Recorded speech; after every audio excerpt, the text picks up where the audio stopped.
Right after 9/11, about 10 days after 9/11, I went through the Pentagon and I saw Secretary Rumsfeld and Deputy Secretary Wolfowitz. I went downstairs just to say hello to some of the people on the Joint Staff who used to work for me, and one of the generals called me in. He said, "Sir, you got to come in and talk to me a second." I said, "Well, you're too busy." He said, No. He says, "We've made the decision. We're going to war with Iraq." This was on or about the 20th of September. I said, "We're going to war with Iraq. Why?" He said, "I don't know." He said, "I guess they don't know what else to do."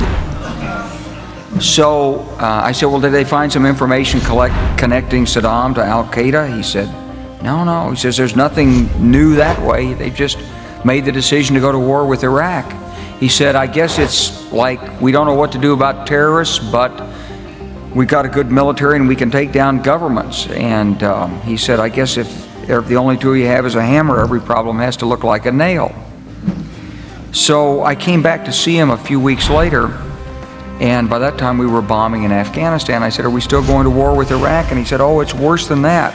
He said, he reached over on his desk, he picked up a piece of paper, and he said, I just got this down from upstairs," meaning the Secretary of Defense's office today, and he said, "This is a memo that describes how we're going to take out 7 countries in 5 years, starting with Iraq and then Syria, Lebanon, Libya, Somalia, Sudan, and finishing off Iran."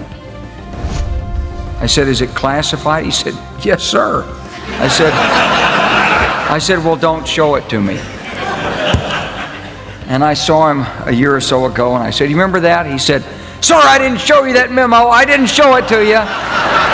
I'm sorry, what did you say his name was? I'm not going to give you his name. So go through the countries again.